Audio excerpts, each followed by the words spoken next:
Welcome to Monday's Shit in the Shit. Guess who's back with us today?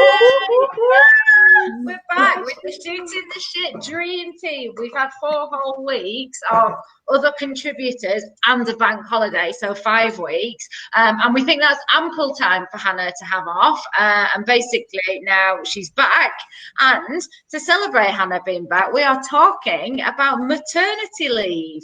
Women in the workplace and maternity leave, how does it affect them? There's been a massive kind of brouhaha going on recently. A lot of my friends, my female friends who've recently had babies, and obviously Hannah, who I just know, they've been signed petitions recently because they've been saying that their maternity leave was interrupted thanks to COVID. They weren't able to go out and join mother and baby groups, do all the normal things they should have done. So we're going to talk about that. We're also going to talk about is maternity leave discriminatory against women, and should men be forced to take maternity leave? All of these exciting issues we've got today. Yay! And the sun's shining and we all want to go outside in the sun. So we'll get through it as quickly as we possibly can. So first of all, Marisha, who are you? Oh, I was going to say, I was like, what? Please don't ask me a question. Yeah, I'm really good for that. So, hi, everyone. Hi! Are we going in that time of 5? I'm Marisha. I do telecoms, I do networking, and I make marmalade. Yes. And Hannah, who are you? I'm Hannah. I work for Grow Traffic. I'm one of the directors. And I am also on maternity leave. And who have you got with you, Hannah? And today I've got Aubrey with me, stuffing her face. My little baby Orbital. So this is Orbital's first time on Facebook Live. We are introducing her at the ripe old age of 2 weeks old to the Grow Traffic content machine. Already. Rant. She's a very clever baby though, so I'm sure she'll have lots of things to contribute. We had a team meeting this morning, and Orbital was nominating Hannah for lots of work. She kept putting her hand up every time I said, "Who's going to do that?" She kept putting her hand up. So she's a very clever girl. Anyway, so first of all, maternity leave. Let's talk about the fact that, as I say, a lot of friends who I know have babies either at the start of lockdown or during lockdown, and feel like they didn't get their maternity leave. I think one of the main things that people or women feel that maternity leave should be for is going out, joining mother and baby groups, letting your baby socialize with other babies, having a bit of time out of the house where you're not just stuck on your own with a crying baby. So what do we think about that? Because Hannah, you went into lockdown when you were just pregnant, didn't you? And then you're going to supposedly come out of lockdown having had a baby. I know you said like everybody at Naya's school was like completely surprised because nobody knew you were pregnant, and then you turned up with a massive bump and then a baby, and then the next day a baby. Yeah. I think one of the arguments that I read about the reason why people were signing the petition as well is because the babies that had just been born or were under a year old hadn't had the opportunity to be socialized and go to nurseries and go to grandparents and stuff, and so then leaving them was a wrench. And a woman was saying that her child has got separation anxiety because they'd seen literally nobody but their mother and father for a couple of months. So I think I suppose that's a valid argument, but I would imagine we're going into another lockdown in a couple of weeks, so I'll have had 2 weeks of having a baby and not being in lockdown before we go back into it. And I suppose it is a concern, but I can also see as a business owner the burden that maternity or parental leave does put on a company, whether it's 2 weeks or 4 weeks or a year. If you're a small business, it is difficult to manage if one of your staff is out, as Rachel, you will have found out these last. Yes, I have found that out. Yeah, it is hard. It is really hard, and especially when we're a small business. There's only 5 of us anyway.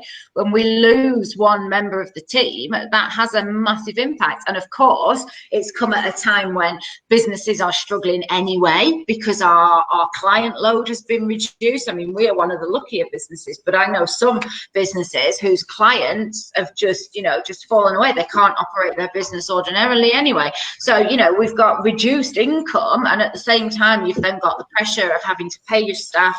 Of course, the furlough scheme has helped, but even so, employers are expected to now top up contribute, 10, 20, 30%. If you think of that maternity leave going on top of that, I mean, really, Hannah, you have been incredibly selfish. Rude.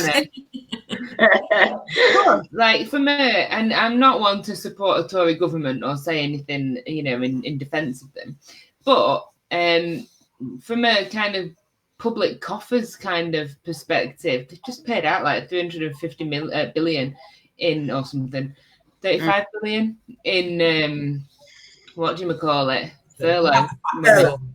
Look, loads of dollar in furlough money, and can you really be afford to then go and extend maternity leave pay for another 3 months? I mean, it's a massive burden. I mean, Marisha, you don't have to pay anybody on maternity leave, do you? But I imagine your business would suffer if you had to start paying that.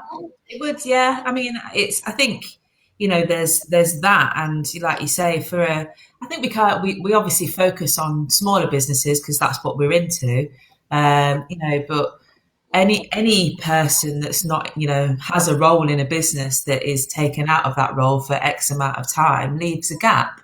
Yes.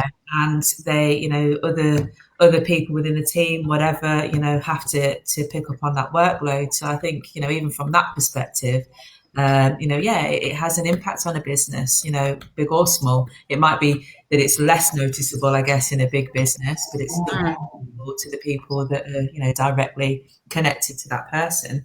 But yeah, I mean, it would be a huge burden, and I think being in business at the moment, we are, reliant on what else is going on, what else is out there, I guess, because like you say, we're lucky that we've not been as affected by what's going on as a lot of businesses out there. However, we are still, dependent on our clients and whether they survive, quite frankly.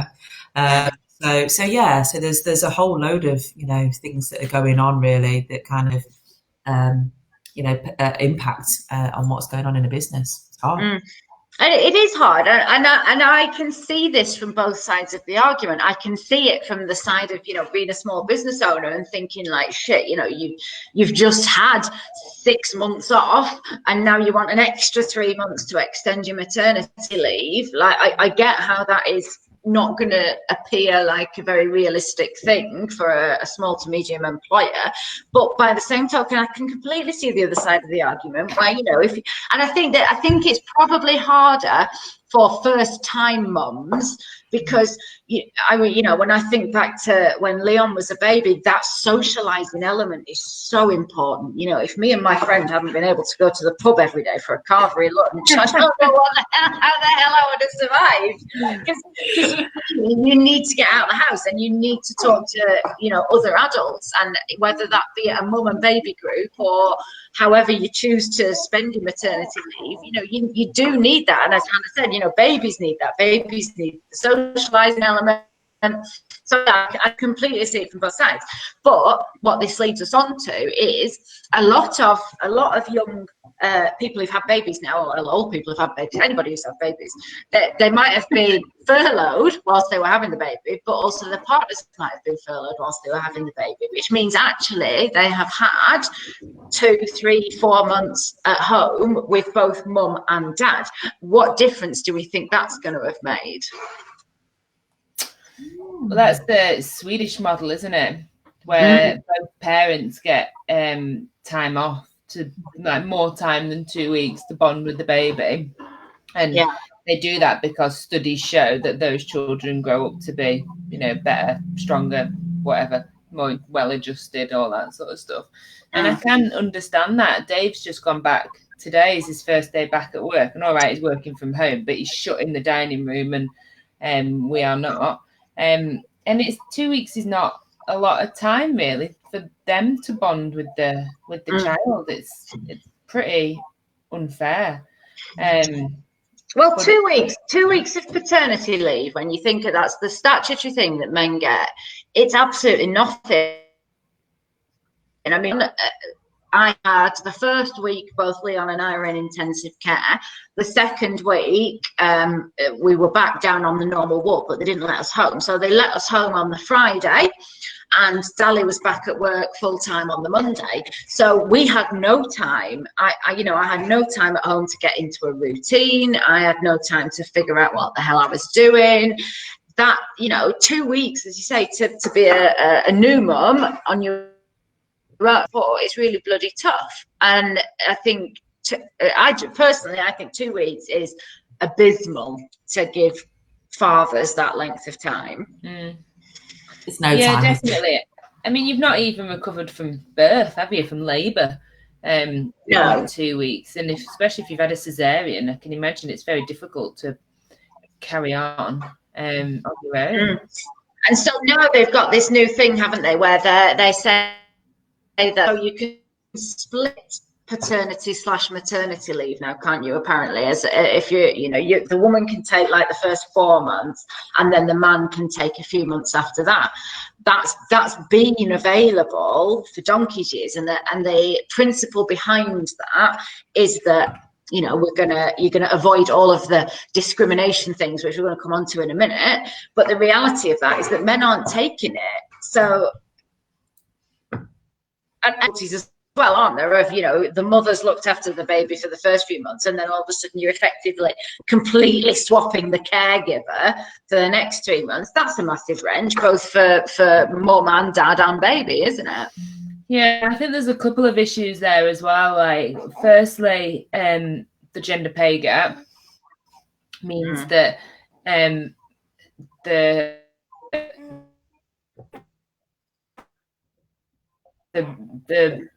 because of the gap in pay, obviously you want the person who's earning most to go out to work, which is in like majority of cases it is still the man. And the other thing is the stigma around bottle feeding, and women being demonized for bottle feeding over breastfeeding, because if you're breastfeeding still at 6 months or 2 months or 4 months, you can't go back to work. So I think there's a sorry, my brain is just clearly fucked. Honestly, it's like a baby or something. There's also a bit of a stigma around, I think, kind of masculinity and taking that time off. It's not expected or, allowed, or people might frown upon it, or the workplace might not allow it. So, I think there's a few issues really with shared paternal leave, and the reason why the uptake is so low. I think that's a massive issue, actually, and we've talked about this before, haven't we, about why men don't take paternity leave, or don't take time off, or can't take time off to look after children. And it absolutely is that stigma against them that, all of a sudden you're a man and you're going to take 6 months off to go and look after a baby. It's just not the accepted way of doing things, is it? And that's as damaging to men as it is to women. I don't know. Have you ever experienced it, Marisha? Have you ever seen that in action? I think so. I mean, I've been in businesses where it's the men have been, they've gone, they've taken the the leave, the paternity leave, and things like that. But it's, for me, it's very much what's said when people are not there. The side I would see, because I don't have children, I've not taken leave and things like that. And it's very much it's almost like it's an absolute bind that someone dare take some time off, to kind of welcome this human into the world and to bond with this person, and you know, it takes someone to turn around and almost say, well, what's the problem? Do you know what I mean? It's fine, it's all right. You know, why wouldn't you? But yeah, it's no time, is it? 2 weeks. I mean, that's a good holiday for people, you know, the best of times, let alone to bond with people, you know, and get into a completely new routine. So yeah, but it's exactly that, isn't it? It's those whispers behind the back. It's that, oh, we can't rely on Kev because Kev's off looking after a baby, you know, big soft ass shit. It's almost like the countdown till they get back into the business, which actually is really toxic. It's really bad. You know, actually, that to me, you know, kind of shows that there are other issues within the business. If you have to count down, you know, for someone to come back to work, actually it means that maybe there's something wrong with the business processes, or maybe you need to be looking elsewhere to be able to document stuff. But that kind of conversation doesn't get had. It's the focus that person isn't there. Yeah. You know, so. But also, it's the kind of insipid sort of drip nature, isn't it? So, you know, Kev, for example, might have been brave enough to say, screw you all, I'm going to take my 4 months because I want to bond with my baby. But, you know, all of that kind of bitching that'll then go on behind his back, like, oh, Kev's not here, well, we can't do that. The next man along, whose girlfriend might be pregnant, he will think, oh, you know, I'm not taking any, and now I know that this is what they've all said about Kev, I'm not taking any time off because I don't want to be in this position. Yeah, well, Kev is a really nice, caring husband. That's who Kev is. Yeah. No stereotypes there. All right. Like, I was just reading that, earlier that apparently with shared parental leave, you've got to be in a job for 6 months to qualify it, whereas maternity leave, you qualify as long as you're working when you get pregnant. You know, you work for them when you get pregnant, you qualify for maternity leave. Right. And also, if you're a 0-hour contract worker or you're self-employed or your agency, you don't qualify for shared paternity, which could be another reason why uptake is so incredibly low. And it's weighted massively against men. Like, you know, we talk about maternity being a woman's issue, but I think actually the whole system is rigged against fatherhood. It genuinely is. It genuinely is rigged against fatherhood. And it's that you have to be a really, really brave man to be able to stand up and say, I don't give a shit what any of you say, I'm taking some time off and I'm going to do it. But we still come back to, even if Kev, the genuinely nice guy, is in a really nice workplace and he's able to take his parental leave, what if his wife or his girlfriend or whatever is breastfeeding? You're absolutely right, aren't you, Hannah? You know, you can't, unless you are working kind of flexible hours or you've got a really understanding workplace where you're going to be able to go and express milk, you can't be breastfeeding and work a full-time job. I don't know, can you? I'm sure there's some sort of policy that says you have to allow women time to go and express milk. There is. There is. If a woman is breastfeeding and she comes back to work, you have to permit her time off to be able to breastfeed. But I went back to work when Leon was 5 months old, and I weaned him at that point because I was going back to work, because I dropped him off at Geraldine's or Mum's or nursery or wherever at 8 o'clock in the morning, and I didn't pick him up until 6 o'clock at night. So it's all very well saying, well, you're going to express that milk, but what you're going to do with it as well, you know, bottle it, put it in the fridge, take it home for later. You know, it's just all of that faff, isn't it? And I just thought at that point, do you know what? It's easier for me to wean him than it is to faff around with all of that. And so again, that's the real. It's all very well saying, I will give you space, I will give you a fridge, I will give you a breast pump, I will give you bottles, I will give you time to go and express your milk. Most women, I think, at that point are going to go, do you know what? I can't be fucked with that. I'm just gonna wean him and come off it.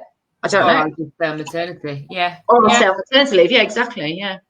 Yeah, and even if like the workplace is understanding, I mean, as an ex-smoker, God, the grief you get, and they have loads of cigarette breaks and blah blah blah, and like you're out kind of 3 times a day for 3 minutes. Imagine if you sat in a comfy chair pumping for 45 minutes or half an hour.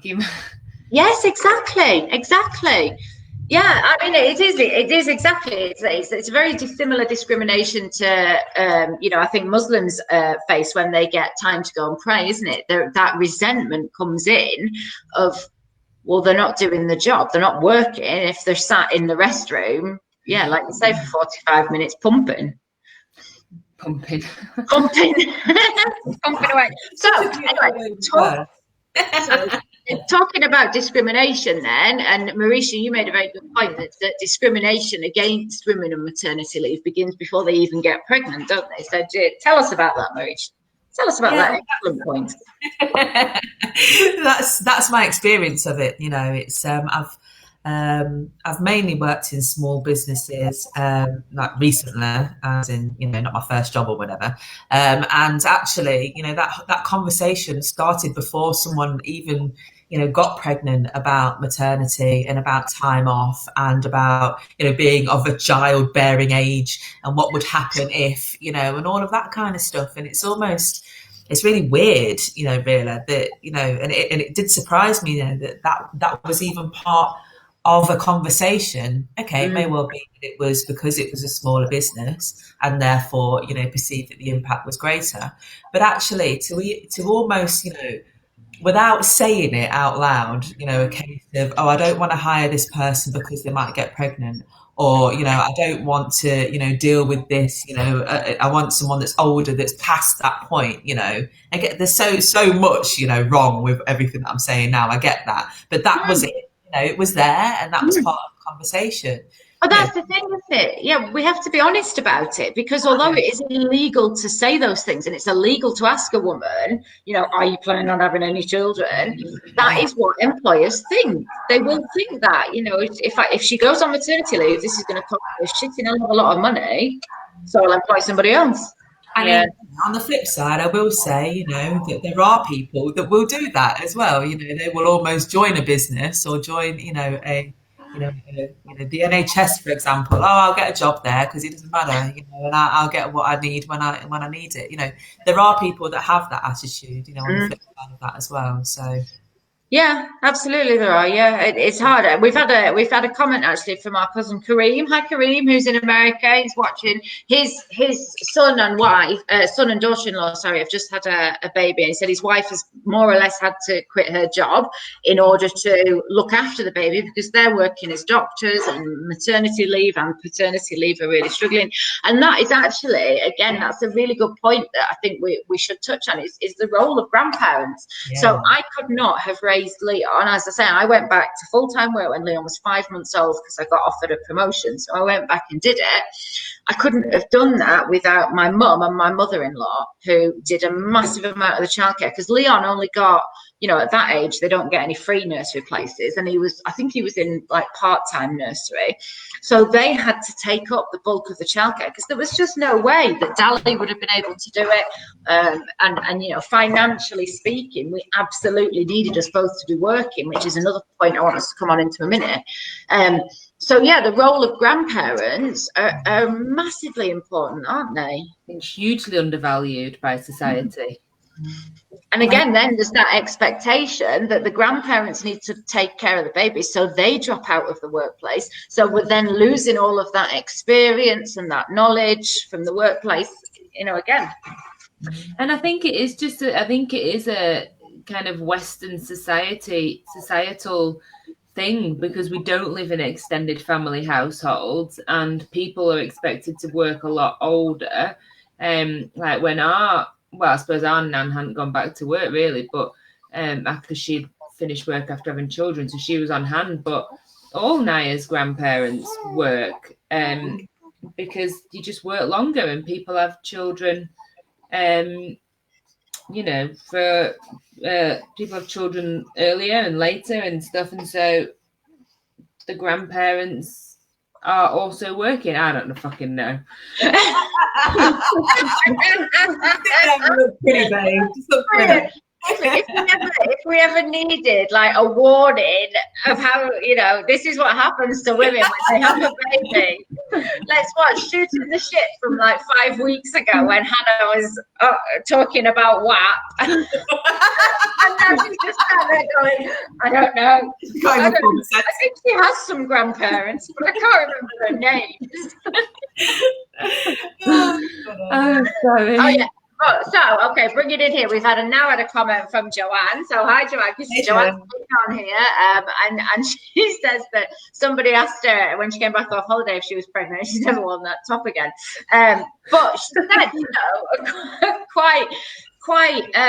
quite often through her 20s and 30s, and this happens to a lot of women. You do. Joanne said she feels like she was on a watch list, and it's absolutely true. You do. It's what you said, Rish, isn't it? That you think that people are expecting that is what you will do. I mean, have you ever kind of preemptively gone at somebody and said, "I'm not going to have a baby, so you can give me a job"? No, because I don't give a fuck. I just like that is not like in my brain and in my space. I just think it's so terrible, that people kind of have that attitude that no, I might well call it out, now, but no, I've not really. I have. Yeah, in interviews, I've this. If you're just chit chatting, if you've got kids, blah, blah, I always say I used to say yes, one, and that's enough. I'll not be having any more. Yeah. Which is obviously not true. Which is absolute bullshit. Yeah, but at the time it was true. I'm more weird than that. I'm like, my cats are my children. I love them very much. It's a bit weird. It's fun. Cats are much better children, actually. Yeah, apart from the hairballs. Yeah, but I've said it as well. I said after I had Leo, again, made it out to be a joke, but felt the need that I had to say, I've had my baby, I've done my maternity leave, I'm not going to have any more, you can give me a job. And again, it's terrible. Yeah, but it's terrible that we feel the need to do that, isn't it? It's bonkers.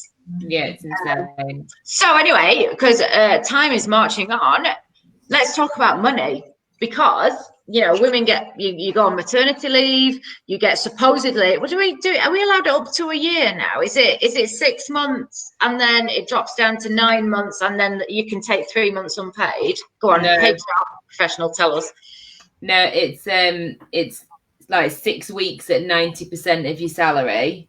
Yeah. And then the rest of it at £145 a week.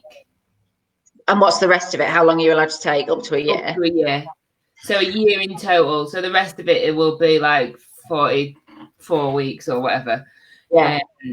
And then that's at £145 a week, which is an absolutely enormous drop for, a lot of people. It's not a lot. It's not a lot. Again, we have to put this in context because we live in the UK, which has, a benefit system, a welfare state. So we are a lot better off than a lot of people around the world.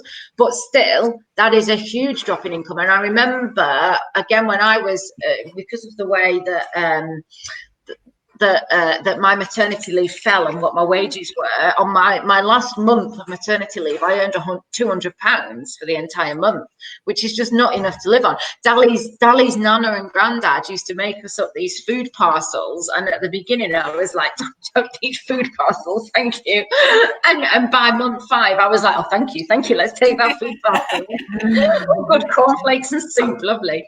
But it's a real, and obviously that is at a time when you need to spend more money than you've ever needed to spend in your entire life. Yeah, it's very difficult to kind of justify to have the time off for a lot of families. And I know people that saved up to have a baby. And I know, like you say, we're talking from a position of incredible privilege, and like our maternity system and our welfare system trumps a lot of the world. We're not very far down. And I was thinking about Karim's daughter getting 4 months off, daughter-in-law, getting 4 months off because she works for she's a private doctor and stuff. And in America, like, women don't get anything, and it's really tough. So I know we're coming from a position of privilege, but it's still not a lot. And that impacts most people's decision to return to work, not the welfare of their baby or themselves, and the ability to find affordable childcare and stuff. So it is terribly debilitating, I suppose, in the journey of being a parent. But that's the thing, isn't it? I know, because you said when you had night, because you live in Sheffield, and so mum helped me massively when I had Leon. She looked after Leon loads for me, but she lived 10 minutes down the road, whereas you were an hour and a half away from mum when you had Naya. And your nursery fees for Naya were 90% of your wage, weren't they? Yeah, it was more than our mortgage. It was a phenomenal cost, and because of the way her birthday fell, we didn't get very much. We didn't get 3 hours really. So yeah, it's incredibly expensive. And while we're talking about money, I will just share the one bit of research any of us did before we started this conversation. You did have a baby. I think that's fairly dedicated to talking about maternity leave. You had a baby and went on maternity leave. So you are probably more qualified to talk about it than anyone else. But yes, carry on. Give us your fact. The fact is that when a woman is on, or when a person is on parental leave, if they stop paying student loan contributions because their salary dips, the interest still. So even though you're not paying into your student loan, your interest is still accruing, thus making you more in debt from it than a person who's not had a baby or been on parental leave. And as that is 99% of the time the woman that's on maternity leave, that's another fact that I found. It just deepens the economic inequality that women find themselves in because they take time out to have a child. Well, to back that up, so Dali and I graduated. I think Dali graduated a year before me. And Dali has, worked in Manchester and had fairly good jobs, worked for other companies, and he paid off his student loan last year. Has he really? Yeah, paid off his student loan. My student loan is still accruing because I didn't earn for the last 10 years. I've had Leon, I've been on maternity leave, I've been on part-time work, I've had lower paid jobs. So my student loan is nowhere near paid off and is still accruing interest. And that just proves your point. I've had the audacity to have children and had to have a life that facilitates that. He's just, gone and done the typical male thing of getting work, getting more and more. Never had to take part-time, never had to take paternity leave, never really even had to take time off because I've always been around to look after Leon, and his student loan's paid off, no more debt for him. So yeah, I don't think anybody particularly expects to pay off their student loan. You know what? I don't know. I don't know. Like, I've got a fucking astronomical one because I did a PGCE afterwards. So mine is like treble. And I just think I think they write it off when you're something like 60 something. No, I think it's earlier. I think it's either like 45 or 50 it gets written off. So I'm just aiming for that. Watch me die at like 44. But it's not real debt. That's what we're planning. So I had another question that I wanted to ask you all, which I've completely forgotten what it was now. I think Hannah's baby brain is infectious. Yeah, it was something to do with oh no, that was it. So obviously, we look to the kind of Scandinavian countries, don't we, as being the kind of pinnacle of being able to give birth and have this nice life, bringing your child into the world and having maternity leave and blah blah blah. How do we think the UK will ever get there? Because you're absolutely right. For most women, now it is a pure choice. It's not a case of how long do I want to spend with my baby versus when would I like to go back to work. It comes down to, can I afford nursery care? Am I breastfeeding?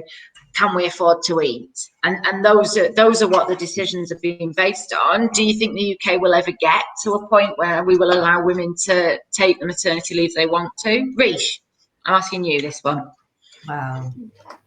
Again, because I'm hugely qualified to have an opinion in this space as well. Everybody is allowed to have an opinion, Marisha, whether they have children or not. Yeah, it never stops me. And just asking out about like that, actually, I don't think it will. I just don't think so. And I think there's so many things that kind of contribute to that. And I think even more so, you know, because I don't have children, but from my perspective, it's a case of, you know, people in the UK are working harder than ever. You know, it's always on. It's always on society, and it's getting worse. Actually, maybe lockdown has, had quite a big impact on that as well. So no, because I think whilst, you know, there may well be some flexibility in working and things like that, even that is almost an assumption. Okay, well, you can work different hours, therefore you should carry on working exactly the same. You know, so no, I don't think we are anywhere near that until the UK learns to just chill the fuck out a bit. You know, and actually, accept that people have lives outside of work. And so it's bigger than that, I guess, really, for me. It's just a whole change of attitude needs to come for that. Yeah. And I have a follow-up question for that. We're talking specifically about that kind of attitude. So I was listening to something the other day, and they were talking about the cult of motherhood. So basically, you know, there's all this stuff now. There's a massive, massive industry around it. The minute you become pregnant, you are bombarded with, this is what type of pregnancy you're supposed to have. This is what type of pregnancy body you're supposed to have. This is what your birth should be like. This is what the first few weeks of motherhood should be like. And there's this whole thing, you know, if you go on Instagram and look at any of the motherhood things, you know, they are terrifying of how you're supposed to look and live your life and all the rest of it. So we have that on the one hand, we have this cult of motherhood. On the other hand, women are drip fed this constant message of, you've got to go back to work, we've got to get women back into the workplace, we've got to get mothers back into the workplace, we've got to ensure there's childcare, we've got to get children back to school so that women can get back into the workplace. And this applies as much to COVID as it does to pregnancy. So how have we got these kind of two conflicting messages that are coming at women of, you've got to be productive and fruitful and have beautiful babies and look beautiful whilst you're doing it, and at the same time you've got to get back to work and you've got to start earning money and you've got to get out of the house? How are we gonna first of all, how do either of you feel about that, but also, again, how are we going to balance those things? I don't think that the message you have to get back to work particularly touches the cult of motherhood. So obviously I mix with mothers, and I wouldn't ever refer to myself as a mummy, and you know, very much dislike people who base their, no, I don't dislike them, I very much dislike it when women base their entire personality around the fact that they have a child or children or whatever and become a mummy. And I don't think the drive to work, the need to get back to work, touches that, unless you are feeling incredibly guilty and emotional about it. It's almost like a badge of honor. If you feel incredibly guilty and horrified about having to return to work and leave your baby, then you know, you win. So there is this kind of push from society to get back to work and contribute economically and everything. But you're supposed to feel horrible about it, and you're supposed to dedicate your entire personality, life, mental capacity, physical well-being to your children, no matter how old they are, and just tailor your entire personality around raising these brutes. And I just don't subscribe to it. And there's more stigma. Like when I went back to work with Naya when she was 6 months old, not because, you know, financially I had to, or I could have had longer off, or not because my job was especially demanding or I was being pushed to go back or whatever. I was really fucking bored.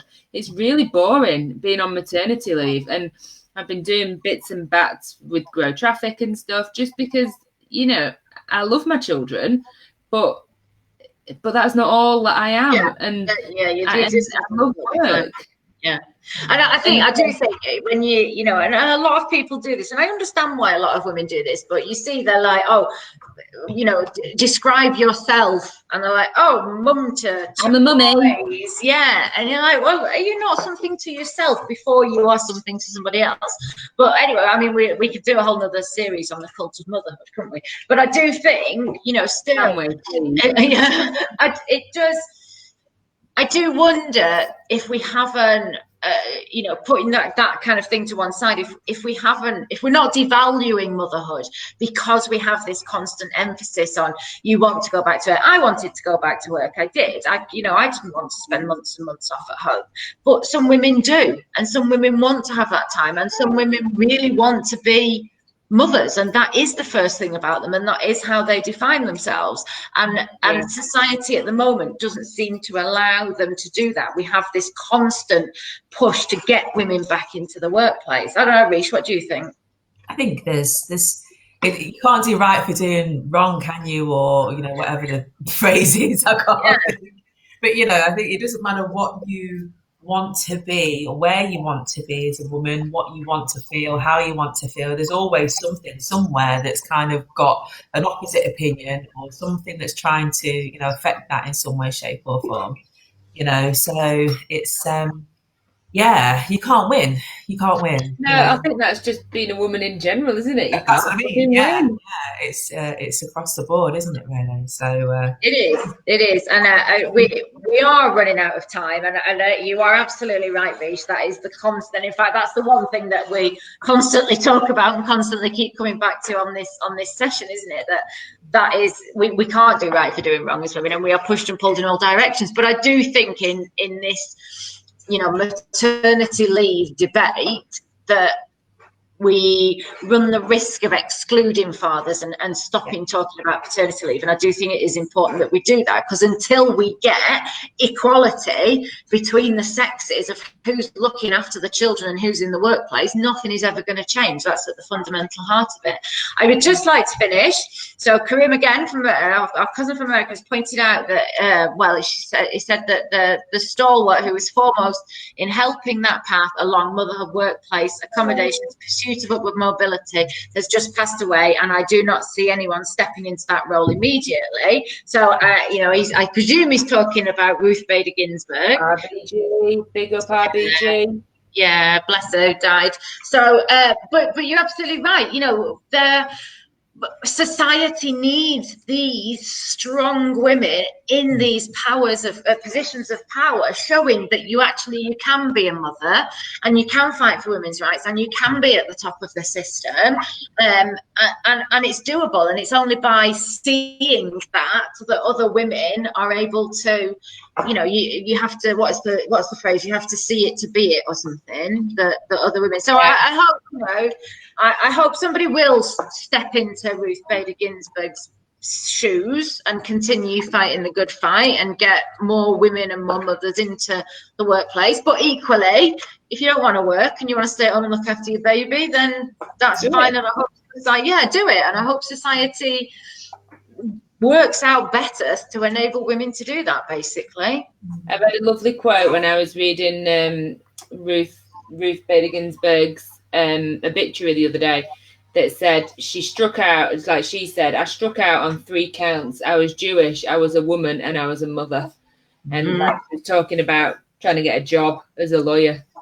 And I thought that kind of, sums her up in a way, really, doesn't it? And she triumphed against all 3 levels of discrimination. She did, and there you go. You see, RBG described herself as a mother. That was one of the things that she listed. So, no judgment from us. So there we go. We haven't solved any of the world's problems, but we've aired some of our grievances once again. So, some more coherently than others. Welcome to the World Orbital as well. Congratulations on your first shoot in the shit, you clever girl. That's it. I've got to go and have a Zoom call with Leon's teacher now, so isn't life all fun of giggles?